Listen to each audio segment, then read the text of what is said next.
The odometer on the black 2023 Audi Q8 stopped spinning at the exact moment the truth became too heavy to carry.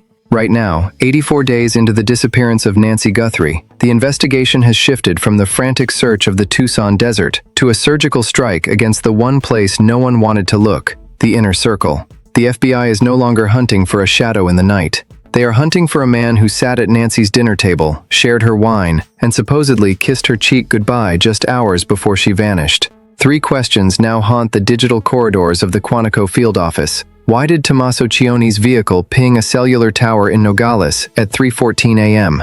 Who was the second passenger captured in a grainy thermal imaging frame at the Mariposa port of entry? And is the Mexico note a legitimate ransom demand, or the final piece of a forensic smokescreen? A hidden connection is emerging, a web of debt and digital footprints that suggests this was never a random act of violence. The trail has gone cold in Arizona, but it is burning white-hot at the border. You are about to see the evidence the mainstream media was told to wait on. The black car has been found, and the secrets inside it are about to tear a family apart. Before the midnight hour of February 1st, 2026, the life of Nancy Guthrie was a testament to the quiet, predictable rhythms of a woman who had spent decades building a sanctuary in the foothills of the Santa Catalina Mountains. Her routine was a clockwork of early morning gardening, midday calls to her grandchildren, and the sunset peace of her backyard patio. To the world, she was the matriarch of a high-profile family. To her neighbors, she was the woman who never missed a Sunday brunch. Then, on the night of January 31st, the timeline of her life fractured beyond repair. At 9:50 p.m., Tommaso Cioni, Nancy's son-in-law, reported dropping her off at her residence after a celebratory dinner. Surveillance from a neighbor's driveway captures the black Audi pulling away at 9:54 p.m., its taillights fading into the Tucson darkness. For the next 4 hours, the Guthrie property appeared to be a tomb of silence. What happened next would change everything. According to digital forensic logs, at 1:47 a.m., the home's exterior security perimeter was manually bypassed. There was no forced entry, no shattered glass, and no alarm. At 2:12 a.m., a thermal camera 3 blocks away captured a vehicle matching the description of the black Audi returning to the area, moving with its headlights extinguished. By 2:30 a.m., the Bluetooth signal from Nancy's pacemaker app, which syncs to a bedside tablet, recorded a sudden violent spike in her heart rate, followed by a total loss of telemetry. The record indicates that the house was empty by 2:45 a.m. By 3:14 a.m., while Nancy's family was purportedly asleep, the black car was clocked by an automated license plate reader 70 miles south, accelerating toward the international border. The transition from a quiet suburban bedroom to a high-speed transit toward the Sonora desert was seamless, professional, and terrifyingly efficient. The before was a life of peace. The after is a forensic nightmare that investigators are only now beginning to piece together. At the center of this storm stands Tommaso Cioni, a man whose physical presence is as polished as his social standing. Standing 6'2" with a lean, athletic build and eyes that a former business associate described as unnervingly still, Tommaso carries himself with the quiet confidence of a man used to managing high-stakes narratives. He is driven by a hidden financial desperation, a mounting debt from a failed tech venture in the fintech sector that he managed to conceal from his wife Annie and his sister-in-law, Savannah Guthrie. Then there is Dominic Evans, Tommaso's closest associate and a man of a different caliber altogether. Evans is shorter, stockier, with the calloused hands of a man who understands the logistics of remote terrain and heavy machinery. He is the fixer, the person Tommaso turned to when his digital world began to collide with the physical reality of his debts. His relationship to the family is peripheral, yet he appears in the background of every significant family event over the last year, a silent shadow in the Guthrie family photos. Map their hidden tensions, and you find a web of unspoken agreements. Savannah Guthrie, the face of the family's public grief, has spent 3 months unknowingly calling for the arrest of the man she considers a brother. The suspicion lies in the silence between them. Why did Tommaso and Dominic exchange 13 encrypted messages via a Signal account between midnight and 2 a.m. on the night of the abduction? Messages that were deleted before Tommaso's phone was first handed to investigators. Every person in this narrative carries a detail that doesn't fit. Tommaso has the motive of financial ruin. Dominic has the tactical knowledge of the Sonora corridor, and the family has the tragedy of a betrayal that is currently being sequenced in an FBI lab. The viewer is left to wonder, in a house full of professional communicators, why were the most important conversations of the night happening in the dark?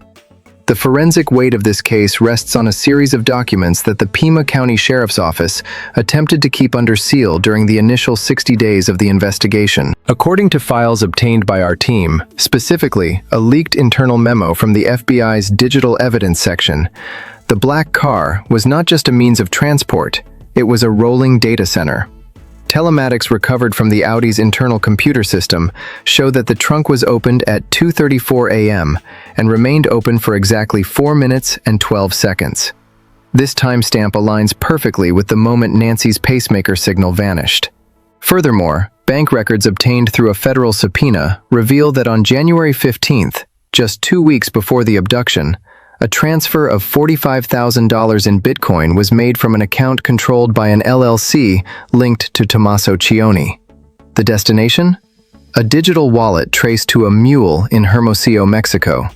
According to files obtained by our team, on February 12th, a search of a private storage unit leased to Dominic Evans uncovered professional-grade shoe coverings and a canister of industrial-strength luminol reactive cleaning agent. The evidence builds a narrative of preparation. But the piece of evidence that shatters the official story is a grainy frame of CCTV footage from a gas station in Rio Rico, just 4 miles from the Mariposa port of entry. The timestamp is 3:02 a.m. A man in a gray hoodie, matching the build of Tommaso Cioni, is seen adjusting a heavy, wrapped bundle in the rear cargo area of the Audi. If Tommaso was in bed in Oro Valley, as he claimed in his initial statement to Detective Miller, how did his vehicle, and a man matching his exact physical profile, end up 60 miles south at 3 a.m.? The presence of the Mexico note sent to TMZ claiming Nancy is dead now looks less like a ransom demand and more like a forensic diversion. If she is dead, why is the son-in-law's car still moving through the desert in the middle of the night? The documents don't just point to a kidnapping, they point to a relocation that was bought and paid for in cryptocurrency. The suspects in this case represent a classic double act of criminal intent. Tommaso Cioni is the architect, the man with the intellect to plan the bypass and the social mask to play the grieving family member. His psychological profile suggests a high-functioning narcissistic personality with a pathological need to maintain his lifestyle at any cost. He doesn't fear the law as much as he fears the humiliation of bankruptcy. Dominic Evans is the executor. His history includes a 2018 incident involving unlawful surveillance and a deep familiarity with the unmonitored ranch roads that crisscross the Arizona-Mexico border. He is the man who knows how to move through the desert without leaving a tire track. The suspects in this case demonstrate a predatory patience, the ability to plan an act for months and execute it with the cold precision of a military operation. The use of a family vehicle suggests a level of arrogance often seen in perpetrators who believe their social status provides a forensic shield. Agent Michael Thorne, retired FBI behavioral analyst, Quantico. The experts believe the Mexico note is the key to the suspect's psychology. When a ransom note is leaked to a media outlet like TMZ rather than delivered to the family, the goal isn't money. The goal is the ratings bone, to create so much public noise that the local police are overwhelmed and the FBI is forced into a reactive rather than proactive stance. It is a classic tactical diversion. Dr. Eris Varma, forensic psychologist, Global Cyber Investigations. Each quote complicates the picture. If the goal was money, Nancy would be held for ransom. If the goal was silence, the Mexico note serves as the final curtain. The experts are suggesting that the FBI isn't just closing in on a car, they are closing in on a man who believes he has outsmarted the system. But in the world of high-end forensics, no one is ever as invisible as they think. The physical world of this case is a 70-mile corridor of Highway I-19, a road that serves as the artery between the luxury of Tucson and the desperation of the border. At 1 a.m., the drive from the Guthrie property to the Rio Rico exit takes exactly 58 minutes at legal speeds. However, the telematics from the black Audi suggest a different pace. Theory 1. The Sonora extraction. This theory is supported by the Bitcoin trail and the sighting at the Mariposa port of entry. It posits that Tommaso, drowning in debt, sold access to Nancy to a third party in Mexico. The distance between the Guthrie home and the San Carlos coordinate mentioned in the leaked note is 194 miles, a 3-hour and 40-minute drive. If the car crossed at 3:30 a.m., Nancy could have been in a black site in Sonora before the first news report aired. But if that's true, then who sent the encrypted signal message from Tommaso's phone at 3:47 a.m. from a location in Oro Valley? Theory 2. The institutional sabotage. This theory focuses on the internal rot of the Pima County Sheriff's Office. It suggests that the black car sightings and the DNA hair are part of a larger frame-up or a bungled investigation led by a sheriff, Nanos, more concerned with his own perjury scandal than the victim. The geographic precision of the Rio Rico sighting is challenged by the lack of high-definition clarity. Is it Tommaso, or someone designed to look like him? The distance between the apartment where Dominic Evans was seen and the storage unit containing the shoe coverings is exactly 2.7 miles, a 6-minute drive at 1 a.m. Why was Dominic's phone pinging a tower near Nancy's house at the same time Tommaso was allegedly dropping her off? The theory that feels most disturbing is a hybrid of the two.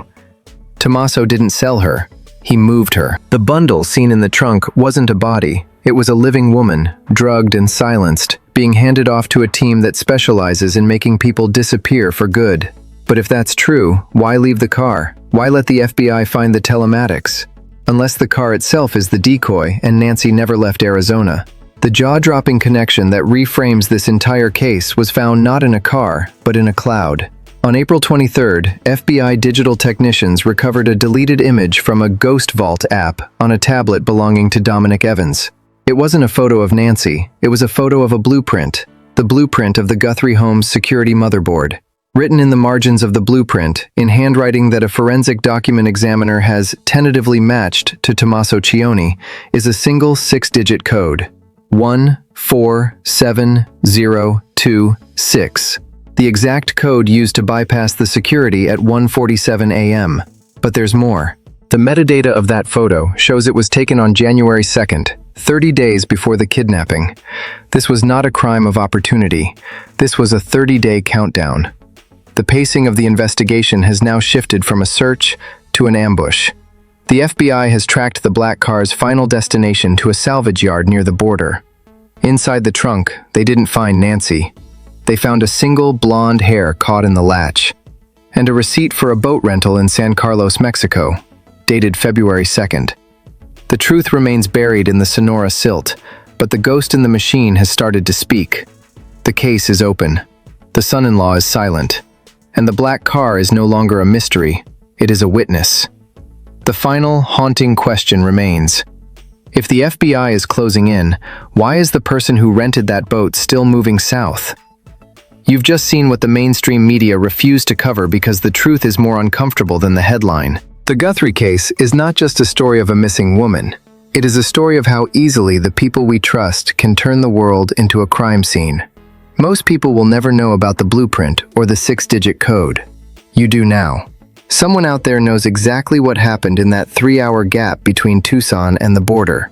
Maybe you saw that Audi on I-19, or maybe you recognize the fixer in the background of those family photos. Drop your theory in the comments. Was Tommaso the architect, or just another pawn in a larger game? What do you think the Mexico note was really trying to hide? Share this video. The more eyes we have on the Sonora corridor, the harder it is for the truth to stay buried. Subscribe and hit the bell. Part 2 is coming, and what we found in the San Carlos Harbor records will change everything you think you know about Nancy's final hours. The desert has a way of hiding things, but the digital footprint is forever. We are closing in on the truth, and we won't stop until the silence is broken. Nancy Guthrie is still out there, and the man in the black car knows exactly where. The clock is ticking.